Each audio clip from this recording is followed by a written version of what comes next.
Hello everyone, welcome to geo pixel academy. मी महेंद्र तुमच्या सगळ्यांचं स्वागत करतो. बघा, आपण आपलं जे काही रिमोट सेन्सिंगची बॅच आहे त्या संदर्भामध्ये तयारी करणार आहोत. जसं आपण इंट्रोडक्टरी लेक्चरमध्ये पाहिलं की आपल्याला काय करायचं आहे, 10 तासांमध्ये जवळपास या 10 मार्कांची जर राज्यसेवेची तयारी करत असाल तर 5 गुणांची तयारी आपल्याला करायची आहे. आता बघा, या 5 गुणांची तयारी करत असताना आपल्याला काय काय लक्षात ठेवायला पाहिजे. सगळ्यात महत्त्वाचं की सिलेबस आपला काय सांगतो. त्यामुळं ज्यावेळी तुम्ही ही बॅच अटेंड करत असाल तर आपल्या किंवा तुम्ही आपल्या टेलिग्राम चॅनलवर आणि आपल्या ॲपवर गेलं तर तुम्हाला सिलेबसची जी आपण कॉपी तयार केलेली आहे ती डिटेल कॉपी तिथं मिळून जाईल. ज्यामध्ये तुम्हाला काय करायचं आहे, 2 गोष्टी लक्षात ठेवायच्या. ज्यावेळी तुम्ही अभ्यासाला किंवा लेक्चरला बसाल त्यावेळी तुमच्याकडे काय काय असायला हवं. एक म्हणजे तुमच्याकडे सिलेबसची कॉपी असावी. दुसरं, हा जो काय PYQचा सेट आपण तयार केलेला आहे, प्रिव्हियस इयर क्वेश्चन जे आहेत, ज्यामध्ये तुम्हाला 2012 ते 2022 पर्यंतच्या 11 वर्षांचे 55 प्रश्न राज्यसेवेचे GS1 मधले आणि 6 प्रश्न टेक्निकल कंबाईनचे एकत्र करून दिलेले आहेत. जेणेकरून ज्यावेळी आपण लेक्चरच्या शेवटी जुने आलेले PYQ पाहणार आहोत त्यावेळी तुमच्याकडे तो सेट असेल. त्या सेटवर आपण नंबरिंग केलेलं आहे. 1 ते जे काही आपलं 37 पर्यंत नंबरिंग आहे.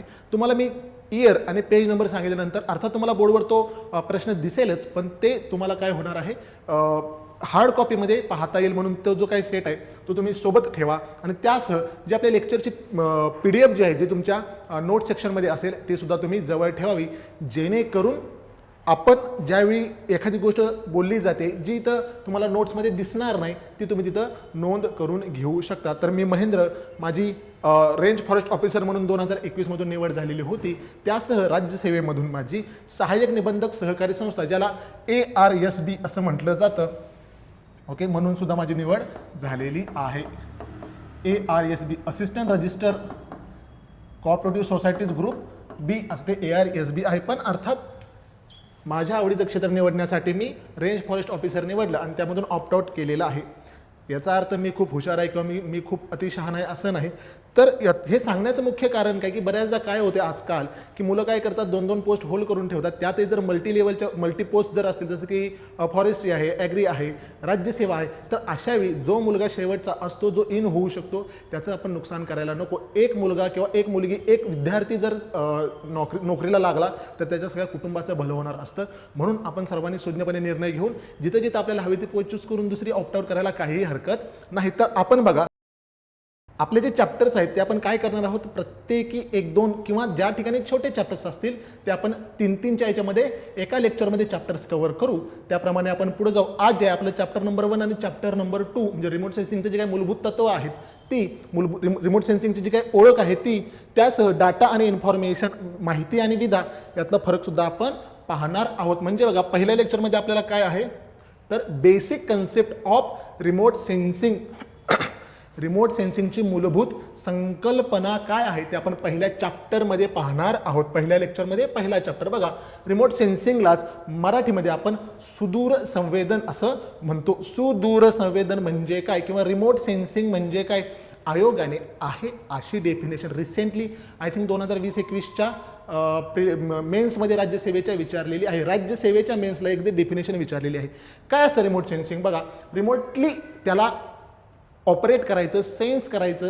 रिमोट सेन्सिंग म्हणजे कोणत्याही वस्तू किंवा घटकाच्या थेट संपर्कात किंवा थेट स्पर्शाशिवाय माहिती मिळवणे, त्यास नियंत्रित करणे किंवा त्याचे नियंत्रण करणे, त्याला स्पर्श न करता लांबून त्याचं नियंत्रण करायचं, याला म्हणायचं सुदूर संवेदन. लांबून त्याला संवेदना द्यायच्या, लांबून त्याचं सेन्सिंग करायचं, रिमोटली त्याचं सेन्सिंग करायचं.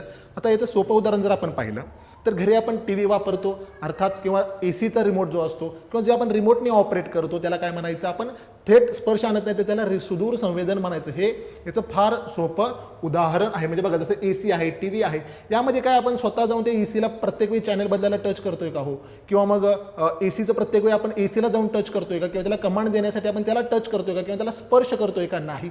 त्याला स्पर्श न करता आपण कमांड देतोय, त्याला ऑपरेट करतोय, त्याला नियंत्रित करतोय. येत्या लक्षात, या सगळ्याला काय म्हणायचं, रिमोट सेन्सिंग असं म्हणायचं. म्हणजे काय, ज्यावेळी आपण कम्युनिकेशन करण्यासाठी, ऑर्डर्स देण्यासाठी किंवा मेसेज ट्रान्सफर करण्यासाठी ज्यावेळी आपण त्या थेट स्पर्शाचा वापर करणार नाही, त्याला आपण काय म्हणायचं, रिमोट सेन्सिंग किंवा सुदूर संवेदन.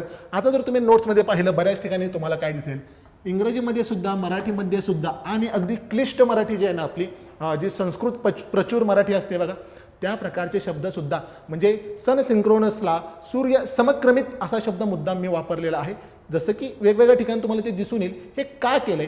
आयोग बऱ्याचदा काय करतं की आहे तसा शब्द गुगल ट्रान्सलेट करून आपल्याला पेपरमध्ये तो प्रश्न टाकला जातो. अशा वेळी आपल्याला तो दुसराही शब्द माहीत असावा म्हणून आपण असं केलेलं आहे. आपल्या ज्या नोट्स आहेत त्या इंग्रजी आणि मराठी यांचा बॅलेन्स असण्यासह जे क्लिष्ट शब्द आहेत ते सुद्धा आपण यामध्ये ॲड केलेले आहेत. त्यामुळे तुम्हाला समजायला काही अडचण होत, तसंच आपण वेगवेगळ्या ॲनॉलॉजी वापरत जाऊ. लक्षात ठेवण्यासाठी आपल्या दैनंदिन जीवनातली उदाहरणं सुद्धा पाहणार आहोत. जसं की रिमोट सेन्सिंग म्हणजे काय, टीव्ही किंवा AC असेल किंवा अनेक गोष्टी आपण काय करतो रिमोटने. आता तर ॲटमबर्गचे फॅन वगैरे जर तुम्ही पाहिले, फॅनसुद्धा आपण रिमोटनं आता ऑपरेट करू शकतो. अगदी लाईटसुद्धा आता रिमोटने. आणि आपण ॲलेक्सा असतं बघा, ॲलेक्साला ऑर्डर दिली की ते त्याला काय आपण ॲलेक्साला टच करत नाही किंवा त्या मशीनला टच करत नाही किंवा लाईट्सला टच करत नाही. आपण फक्त तोंडाने ऑर्डर देतो की Alexa turn on the lights. Alexa काय करते, लगेच रूमच्या लाईट्स ऑन करते. याला काय म्हणायचं, रिमोट सेन्सिंग. मग हीच प्रक्रिया जेव्हा मोठ्या क्षेत्रावर केली जाते, जिथे एक सॅटेलाईट ऑपरेट केला जातो. आता मध्यंतरी आपण चांद्रयान पाठवलं, आता आपण मंगलयान, आपण आता गगनयान वगैरे आहे, मंगलयान आपण पाठवलं होतं एक 5-6 वर्षापूर्वी. तर त्या 5-6 का 10 वर्षापूर्वी 2013ला आपण मंगलयान पाठवले बघा. तर यामध्ये जे काही कम्युनिकेशन केलं गेलं ते काय, आपण सॅटेलाईटला स्पर्श केला का, त्या सॅटेलाईटला काहीतरी जो मेसेज दिला, ज्यामध्ये आपण कशाचा वापर केला, त्यासाठी आपण EMR, इलेक्ट्रोमॅग्नेटिक रेडिएशन, ज्याला विद्युत चुंबकीय लहरी असं म्हटलं जातं. विद्युत चुंबकीय म्हणजे काय, आता बघा हा शब्द आपल्या सिलेबसमध्ये कसं केला बघा, इलेक्ट्रोचुंबकीय रेडिएशन किंवा लहरी, विद्युत, एवढं सुद्धा ट्रान्सलेशन त्याने केलं नाही, कारण ते गुगलवर आलं आहे तसं कॉपी पेस्ट केलं. तर बघा, इलेक्ट्रो आणि मॅग्नेटिक, ज्या लहरींमध्ये इलेक्ट्रिक आणि मॅग्नेटिक म्हणजे विद्युत आणि चुंबक ह्या दोघांच्या प्रॉपर्टीज असतात, दोन्हीही गुणधर्म दाखवतात. ते आपण आपला जो पुढचा EMRचा जो चॅप्टर आहे बघा, आय थिंक 5वा चॅप्टर आहे, तर त्यामध्ये ते डिटेल अतिशय महत्त्वाचा चॅप्टर आहे.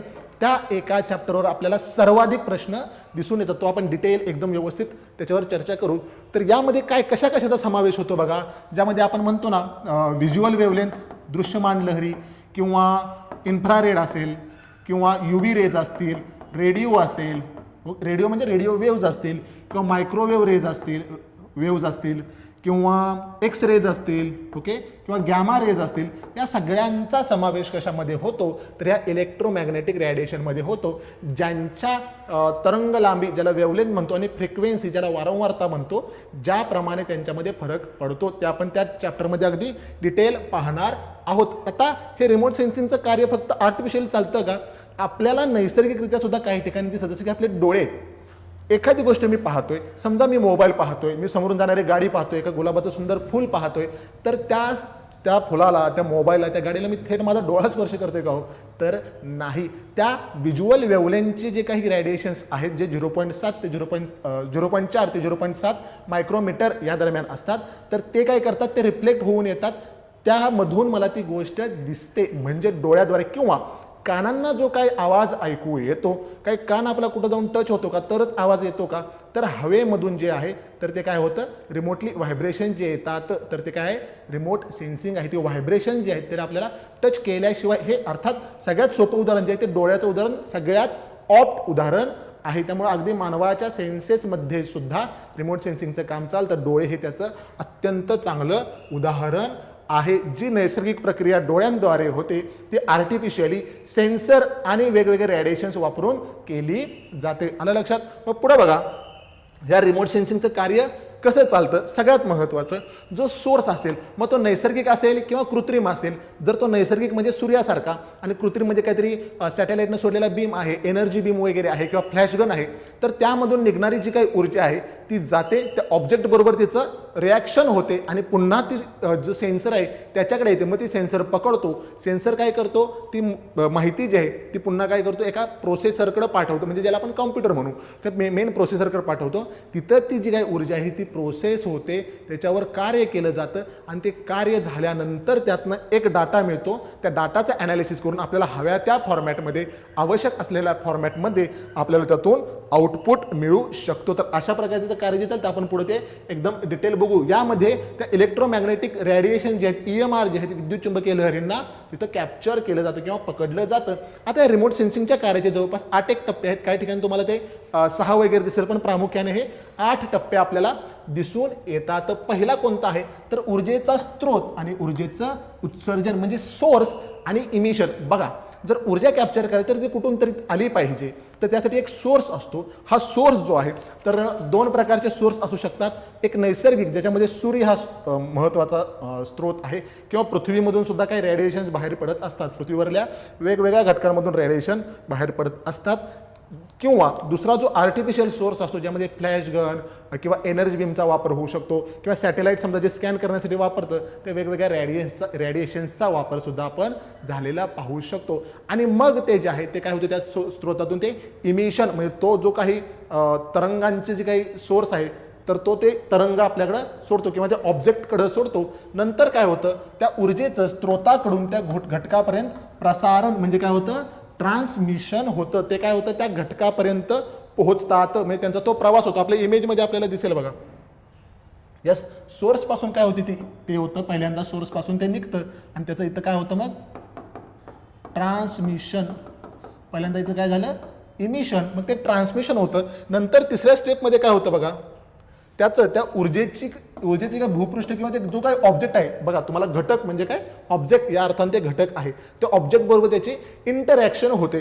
आता ज्या प्रकारचा ऑब्जेक्ट असेल त्या प्रकारचं त्याचं इंटरॅक्शन होणार आहे. आता तो ज्यावेळी ट्रान्समिट होतो ना तर तो किती वेगाने होतो बघा, जवळपास 3 लाख किलोमीटर प्रति सेकंद. आता हा कशाचा वेग आहे तुमच्या लक्षात आला असेल जर सायन्सचा अभ्यास केला असेल. हा कशाचा वेग आहे, हा प्रकाशाचा वेग आहे.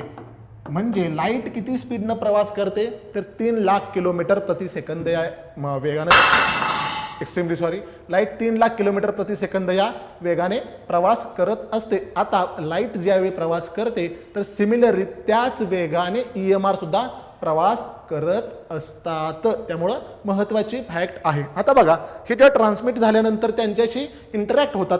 जर ज्या प्रकारचा सरफेस असेल, म्हणजे समजा पाणी आहे, पाण्याबरोबर होणारे इंटरॅक्शन वेगळे आहे. हिरवळ म्हणजे ज्याला आपण गवत वगैरे म्हणतो किंवा वृक्षवल्ली म्हणतो, वनीकरण म्हणतो, तर त्याच्याशी ज्यावेळी इंटरॅक्शन होईल तर त्या इंटरॅक्शनमध्ये आपल्याला वेगळ्या प्रकारचं इंटरॅक्शन दिसेल.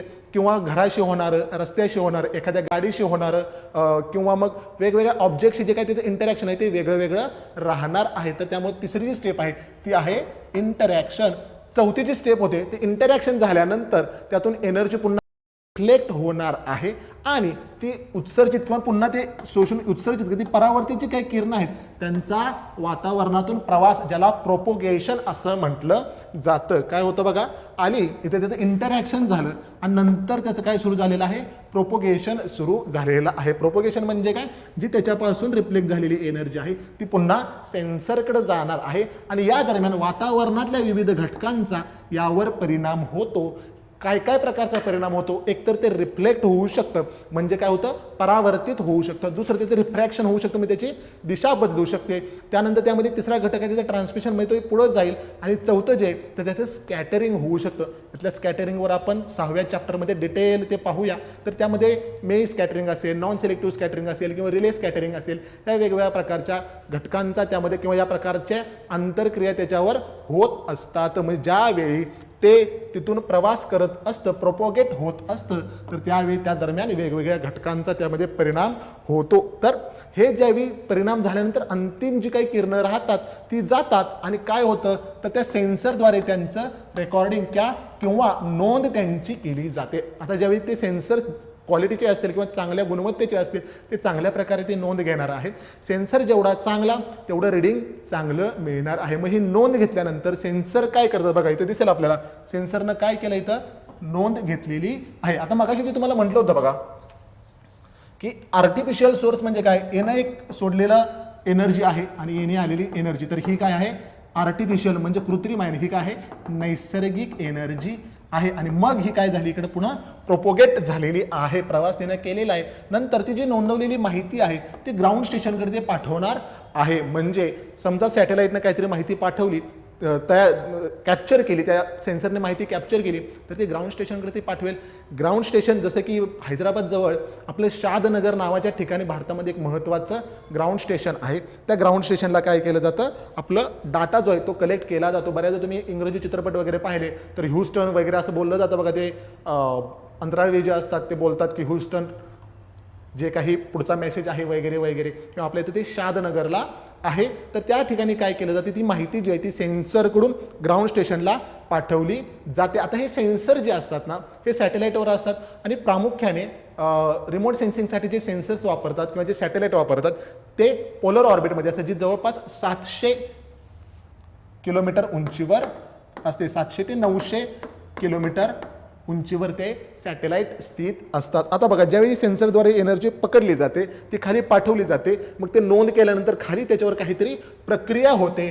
त्या माहितीला डिजिटल किंवा हार्ड कॉपी इमेजमध्ये बदलले जाते, जे प्रोसेसिंगद्वारे केलं जातं. प्रोसेसिंग होते म्हणजे काय आले, काहीतरी तिथून डेटा पाठवला गेला, त्याच्यातला उपयुक्त डेटा काय आहे, समजा मृदेचा डाटा पाठवला, मग तुम्हाला कोणती माहिती पाहिजे, की तिच्या आर्द्रतेमध्ये मॉइश्चरबद्दल माहिती त्यातली पाहिजे, की त्याच्यामध्ये कोणते कोणते गुणधर्म आहेत, त्याचा रंग कसा आहे ते माहिती पाहिजे, की ओसाड कोणती आणि जिथं शेती होते अशी जमीन कोणती, तर ती सगळी माहिती तिथं प्रोसेस केली जाते. त्यातले जे काय एरर असतील, त्रुटी ज्या असतील त्या काढल्या जातात. मग याद्वारे नकाशे, टेबल वगैरे त्यांचं प्रोसेसिंग केलं जातं आणि शेवटी त्यातून जे काही प्रोसेस्ड प्रोडक्ट जे मिळतं, जसं की नकाशे असतील, टेबल्स असतील किंवा काही डिजिटल मॉडेल जर काही तयार करण्यात आले किंवा पिक्चर फॉर्मॅटमध्ये काय झालं, ते काय करतं प्रोसेसिंगमध्ये त्यांना आवश्यक असणाऱ्या फॉर्मॅटमध्ये, म्हणजे मला एखादी गोष्ट 3D फॉर्मॅटमध्ये पाहिजे तर तो 3D प्रिंटर किती माहिती पाठवेल. 3D प्रिंटर समजा मला माझ्या गावच्या पाणलोट क्षेत्राची, आजूबाजूच्या डोंगरांची माहिती पाहिजे, मी जर ते स्कॅन केलेलं मला डिटेल सगळी माहिती मिळाली की कोणत्या ठिकाणी किती उंची आहे, कुठं झरा आहे, तर तो 3D प्रिंटर मला काय तयार करून देईल, त्याची 3D मॉडेल तयार करून देईल. तेच जर मला इमेज पाहिजे तर ते इमेज फॉर्मॅटमध्ये देईल, जर मला ते नकाशाच्या फॉर्मॅटमध्ये पाहिजे तर ते नकाशाच्या फॉर्मॅटमध्ये देईल. हे सगळं प्रोसेसिंगला होतं. जिथं आपलं कुठं स्टेशन आहे बघा, शादनगर, इथं काय केलं जातं, प्रोसेसिंग केलं जातं. त्यानंतर पुढे ते कुठं जातं, ॲनालिसिस. म्हणजे काय, मला तो डाटा तर मिळाला, आता मिळालेल्या डाटावर मला ॲनालिसिस करायचं आणि त्याच्यावर योग्य उपाययोजना शोधायची आहे. म्हणजे काय, ह्या 8 स्टेप्सद्वारे रिमोट सेन्सिंगच्या सोर्सपासून तर ॲनालिसिसपर्यंतची प्रक्रिया चालते. म्हणून रिमोट सेन्सिंगचं जे काही काम आहे त्यातल्या स्टेप्स, आता यामध्ये आपल्याला काय विचारलं, त्या प्रोपोगेशनच्या दरम्यान काय काय होतं ते विचारलेलं आहे एकदा, की कोणते घटक समाविष्ट असतात, इंटरॅक्शन काय काय होते.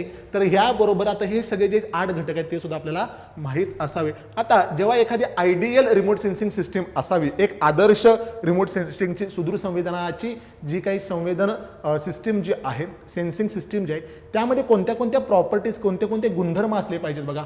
पहिलं काय, त्यामधून एक युनिफॉर्म एनर्जी सोर्स असला पाहिजे, एक समान ऊर्जेचा स्रोत असला पाहिजे.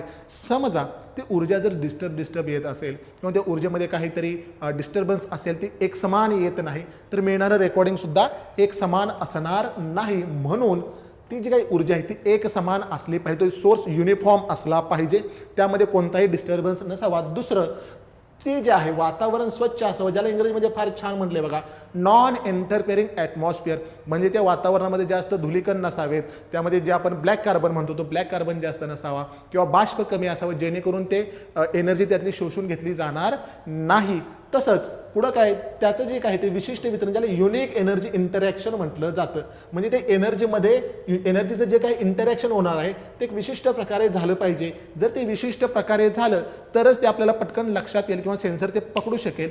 जर ते विशिष्ट प्रकारे झालं नाही तर सेन्सरला थोडं ते रेकॉर्ड घ्यायला किंवा नोंद घ्यायला अडचण होऊ शकते. त्यामुळे युनिक त्याचं इंटरॅक्शन झालं पाहिजे. पुढं तो जो सेन्सर आहे तो कसा असला पाहिजे बघा, एक तर तो रिलायबल म्हणजे विश्वासार्ह असला पाहिजे, तो ॲक्युरेट असावा म्हणजे तो अचूक असावा, तो सेन्सिटिव्ह असावा म्हणजे तो संवेदनशील, आणि तो अफोर्डेबल सुद्धा असला पाहिजे म्हणजे तो परवडण्यायोग्य सुद्धा असला पाहिजे. ह्या सगळ्या प्रॉपर्टीज त्या सेन्सरमध्ये असल्या पाहिजेत, तर त्यातून आपल्याला जास्त प्रोडक्टिव्ह, जास्त चांगले घटक सेन्सरच्या द्वारे रेकॉर्ड केलेल्या नोंदीतून मिळणार आहेत. म्हणजे बघा, जर तो अफोर्डेबल असेल तर त्याच्यामधून आपण कमी पैशामध्ये, कमी याच्यामध्ये जास्तीत जास्त प्रोडक्ट्स मिळवू शकणार आहोत. दुसरं, तो जर संवेदनशील असेल तो मॅक्झिमम डाटा कलेक्ट करेल, छोट्यातल्या छोट्या गोष्टीपासून मोठ्यातल्या मोठ्या रेंजपर्यंत ते कॅप्चर करू शकेल. ते जर अचूक असेल तर आपल्याला मिळणारं रिडिंग हे करेक्ट असेल, ॲक्युरेट असेल, ज्यामधून आपल्याला ॲनालिसिस करून ॲक्युरेट डिसिजन घेता येतील आणि ते रिलायबल असावं. जर ते ॲक्युरेट असेल तर त्यातून आपली त्याची रिलायबिलिटी, विश्वासार्हता वाढणार आहे. तसंच त्यामध्ये रिअल टाइम डेटा हँडलिंग व्हावं, ज्याला तात्काळ माहिती हाताळणं असं म्हटलं. रिअल टाइम म्हणजे कसं, उदाहरणार्थ तुम्ही एखाद्या मित्राला जर तुमचं व्हॉट्सअपचं लोकेशन पाठवलं, तुम्ही समजा पुण्यामध्ये फिरताय, तुम्ही स्वारगेटला आहात आणि तुम्हाला सारसबागेकडे जायचं आहे, अंतर कमी आहे, 300-400 मीटर आहे, पण तुम्ही मित्राला सांगितलं की आम्ही या ठिकाणी आहे, तू सारसबागेच्या ह्या गेटजवळ ये.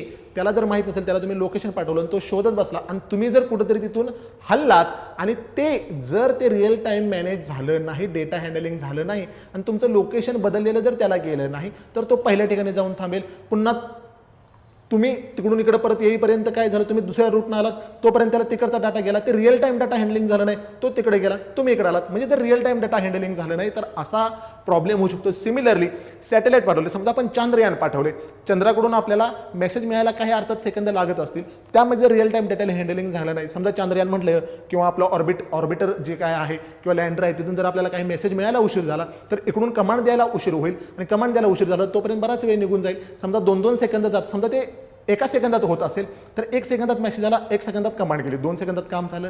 तेच जर त्यानं मेसेज पाठवलं, त्याला 5 सेकंद लागले आणि परत जायला पुन्हा 5 सेकंद, म्हणजे 10 सेकंद, म्हणजे काय झालं, त्याच्या 5 पट वेळ लागला, वेळ जास्त लागला. म्हणजे मधला जो कालावधी होता त्यामध्ये अजून ते काहीतरी जास्त प्रॉब्लेमॅटिक होऊ शकतं.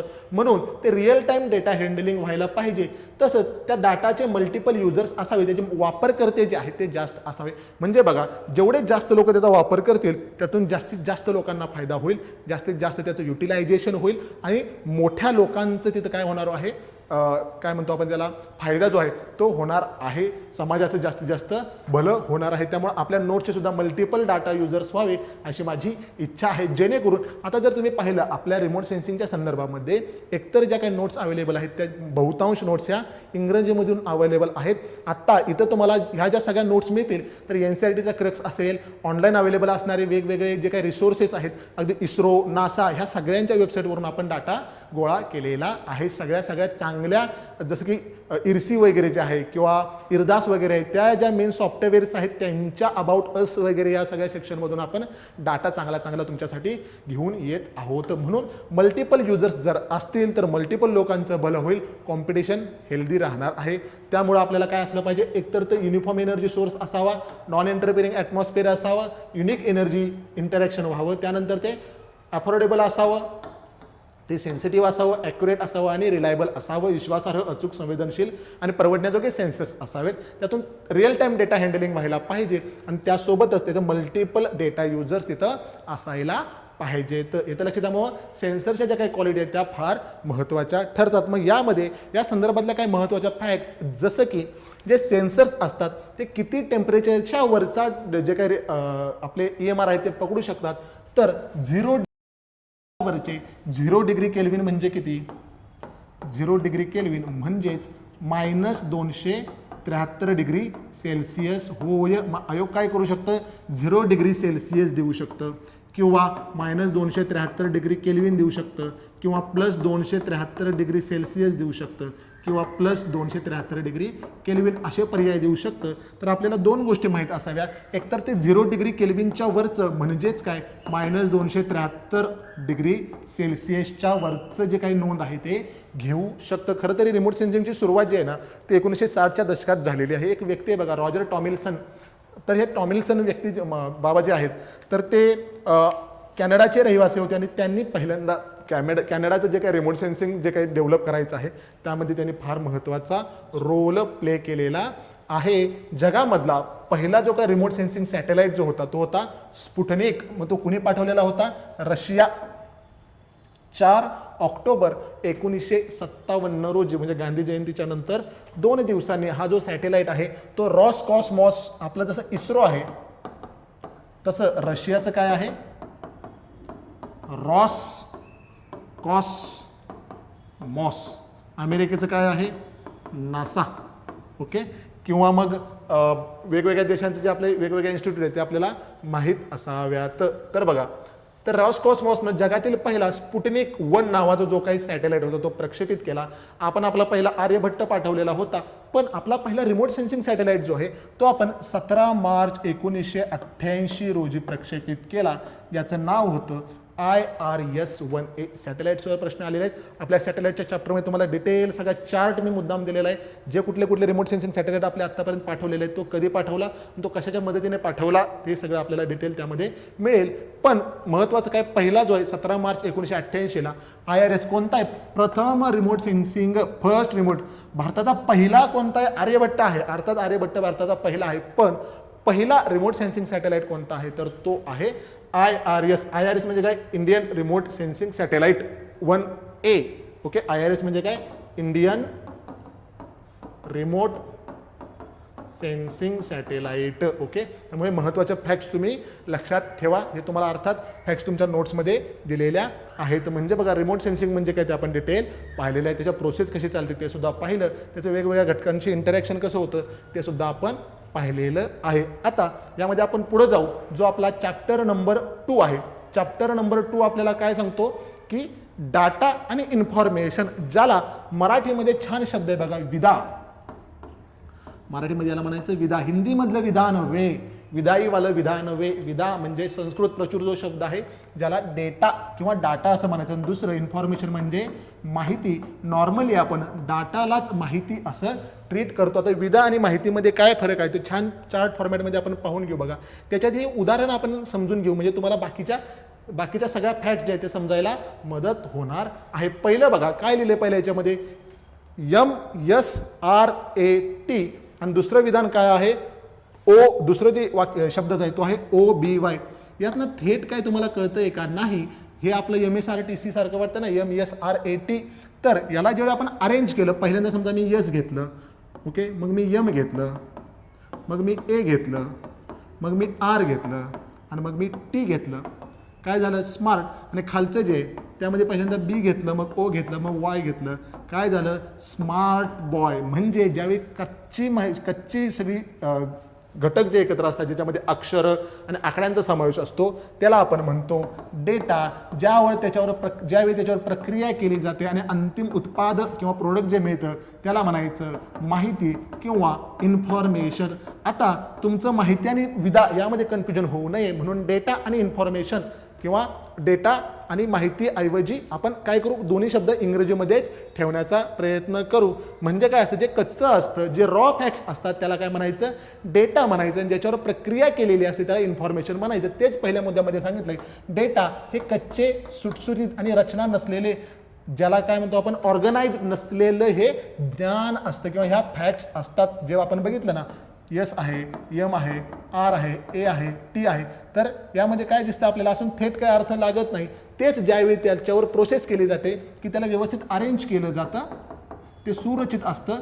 आणि स्मार्टमधनं आपल्याला काहीतरी अभिव्यक्त होते. स्मार्ट बॉय, मग तो मुलगा आपल्यासमोर इमॅजिन होतो की छान कपडे घातलेला, एक टाय बो लावलेला आहे, खिशाला छान पेन आहे, मस्त रोलेक्सचं घड्याळ आहे, गॉगल लावलेला आहे, स्मार्ट दिसतोय, बोलतोय छान, अगदी व्यवस्थित त्याचं कम्युनिकेशन आहे. तरी स्मार्ट बॉय, त्या दोन शब्दांवरून आपल्याला काय एक माहिती मिळाली, त्यातून काहीतरी आपल्याला ज्ञान मिळालं जे उपयुक्त आहे. तर हा आहे बेसिक फरक. आता जसं की दुसरं विधान म्हणतं आपलं, कच्च्या ज्ञानातून डाटा तयार होतो आणि त्यावर प्रक्रिया केल्यानंतर माहिती मिळते. तेच पुन्हा एकदा, जसं की समजा मी दुसरा एखादा शब्द जो आपला होता, ही काय आहे, फक्त एक डेटा तयार झाला आणि त्याच्यावर जेव्हा काम केलं आणि त्याच्यापासून प्रक्रिया केल्यानंतर, म्हणजे हा काय आहे, इन्फॉर्मेशनचा कच्चा माल आहे. कच्च्या मालापासून काय तयार होणार आहे, इन्फॉर्मेशन. म्हणजे डेटा काय आहे, कच्चा माल, त्यापासून मिळणारं प्रोडक्ट जे आहे ते आहे इन्फॉर्मेशन. त्यानंतर डेटामधील संदर्भ स्पष्ट नसतात, म्हणजे कॉन्टेक्स्ट स्पष्ट नसतो, आणि इन्फॉर्मेशनमध्ये मात्र कॉन्टेक्स्ट जो आहे तो स्पष्ट लागतो. पुन्हा एकदा उदाहरण तेच लक्षात ठेवा. स्मार्ट बॉय, तुम्हाला पहिल्या याच्यामध्ये काय कॉन्टेक्स्ट लागतोय का, यामधनं तुम्हाला समजायला काही आहे का, स्कोप आहे का, की यातनं काय तुम्हाला माहिती मिळते का, किंवा त्यातून काय अर्थ लागतोय का, नाही. ते ज्यावेळी स्मार्ट बॉय असेल त्यावेळी तुम्हाला काय होईल, त्याच्यातून एक माहिती मिळते, त्यातून तुम्हाला काहीतरी कॉन्टेक्स्ट लागतोय, काहीतरी इमॅजिन होतंय. म्हणून डेटाला कॉन्टेक्स्ट नसतो, इन्फॉर्मेशनला मात्र कॉन्टेक्स्ट असतो. चौथा मुद्दा काय म्हणतोय बघा, की डाटामध्ये केवळ आकडे व अक्षरे असतात, त्यांचा थेट मेळ लागत नाही. पुन्हा एकदा तेच. आणि इथं काय असतं, यामध्ये विश्लेषण केलेलं असतं. म्हणजे बघा, त्या MSARTचं जे काय होतं ते आपण विश्लेषण केलं, त्यातून काहीतरी क्रक्स काढला. समजा मोठी माहिती आहे डेटामधली, त्यातली महत्त्वाची माहिती आपण गोळा केली. समजा आपल्याकडे 365 दिवस आहेत, 365 दिवसातला काहीतरी डेटा आहे. समजा आपल्याला काय पाहिजे की त्यातल्या समाजसुधारकांच्या जन्मतारखा कोणत्या कोणत्या आहेत त्या वेगळ्या काढल्या, म्हणजे सारांश काढला. ओके, महत्त्वाच्या घटनादुरुस्त्यांची वर्ष 1950 पासून 2023 पर्यंत घटनादुरुस्त्या ज्या झाल्या आपल्या 100, 100, 200, 104, 5च्या आसपास, तर त्यांच्यामधल्या महत्त्वाच्या घटनादुरुस्त्या ज्या आहेत त्यांची वर्ष सारांश झाला आणि त्याची रचना योग्य प्रकारे केली. तेच पुन्हा आलं. जसं की समजा आपल्या स्वातंत्र्याची तारीख आपली आहे, समजा इथं आपण लिहिलं असं, ओके, 1 UAGUTS आणि 5, तेच जर आपण असं केलं, ओके, अक्षर तीच आहेत. म्हणजे बघा इथं आकडे आणि अक्षर आहेत, पण त्यांचा थेट मेळ लागतोय का हो, नाही. तेच आपण असं लिहिलं तर त्यातून काय काय कळतं, एक तर ती तारीख कळते, त्या तारखेबरोबर आपल्या अभिमानाची गोष्ट कळते की आपला स्वातंत्र्य दिन आहे. आलं लक्षात? म्हणजे काय, तिथं तो सारांश, त्याचे विश्लेषण झालं लगेच, त्यातून आपल्याला काहीतरी कंटेक्स्ट समजलेला आहे. त्यामुळे डेटाची उपयुक्तता जी आहे ती कमी असते, पण जे काही इन्फॉर्मेशन आहे त्याची उपयुक्तता मात्र जास्त असते. जसं डेटामध्ये जे आपण पाहिलं की यामध्ये हे सोपं साधं दिसतंय आणि ते रॅन्डम केलेलं असतं, यादृच्छिक असतं. हे थोडंसं क्लिष्ट वाटू शकतं. जसं की बघा इथे एकदा शब्द बघू आपण. ओके, या शब्दात आपल्याला अशा अक्षरांमधून डायरेक्ट काय कळते का, NKWO. पण इथं जर मी ते असंच अरेंज करून लिहिलं तर यातून काय कळते आपल्याला, नो, माहिती घे, नो इट. ओके, तर नो मधनं आपल्याला काहीतरी कळलं, पण यामध्ये क्लिष्ट काय, उच्चार काय याचा, नो, लिहितो काय आपण, क्नो. ओके, त्यामुळे अशा प्रकारे डेटा थोडासा सोपा असेल आणि इन्फॉर्मेशन जी आहे थोडीशी क्लिष्ट असू शकते, पण ती वेल ऑर्गनाइज्ड असते. त्यामुळे त्यातून आपल्याला माहिती त्याचे वापर जो आहे तो चांगला करता येईल. पुढे बघा, डेटाची पुनर्निर्मिती अवघड असते आणि माहितीची पुनर्निर्मिती सोपी असते. कारण डेटा एकदा तो गोळा करावा लागतो, तो मोठ्या संख्येमध्ये असतो, त्याच्यावर बरेच प्रक्रिया करावी लागते. म्हणून डेटाची पुनर्निर्मिती अवघड असते, माहितीची पुनर्निर्मिती सोपी असते आणि केवळ डेटा पाहून निर्णय घेणं अवघड असतं. जसं की आता आपण इथं पाहिलं की यातून आपल्याला थेट काय निर्णय घेता येईल का, काय ठरवता येतील का, त्याच्याकडून काय डिसिजन ठरवता येईल का. पण यातून आपल्याला कळतं की स्मार्ट बॉय आहे म्हणजे त्याला आपण काहीतरी चांगलं काम सांगू शकतो, त्याच्याकडून आपल्याला काहीतरी प्रोडक्टिव्ह मदत होऊ शकते किंवा तो समाजासाठी काहीतरी चांगलं करू शकतो, लोकांना मोटिवेट करू शकतो, तो पॉझिटिव्ह असण्याची शक्यता वाढते, तो स्मार्ट आहे म्हणजे तो अगदी मॉडेलिंग वगैरे करू शकतो. तर त्यातून काय होतं, आपल्याला काहीतरी निर्णय घेता येतो. म्हणून डेटा आणि इन्फॉर्मेशन मधला जो काही फरक आहे तो फार महत्त्वाचा आहे. यामध्ये एक विधान फार महत्त्वाचं ठरतं बघा. यस, एक विधान फार महत्त्वाचं ठरतं. आता डेटा जो आहे त्याच्यापासून इन्फॉर्मेशन बनते, म्हणून all information is data, all info is data, but all data is not information. आलं लक्षात? म्हणजे बघा, आता डाटापासून किंवा डेटापासून जे आहे ते इन्फॉर्मेशन बनते. म्हणजे इन्फॉर्मेशनचं कच्चं प्रोडक्ट काय आहे, डेटा आहे. समजा तो डेटा तसाच दिला, त्याच्यावर प्रक्रिया थोडीशी केली तर त्याच्यामधून काय सगळे ते डेटा असते. पण प्रत्येक वेळी सगळ्या डेटा हा इन्फॉर्मेशन असेलच असं नाही. जसं असतं बघा, आपण म्हणतो मनी आणि करन्सी. ओके, इकॉनॉमीमधली फार छान कन्सेप्ट आहे बघा, मनी आणि करन्सी. जागा आहे का? ओके, हां, इथं लिहू आपण. मनी म्हणजे काय, पैसा. ओके, आणि करन्सी म्हणजे काय, चलन.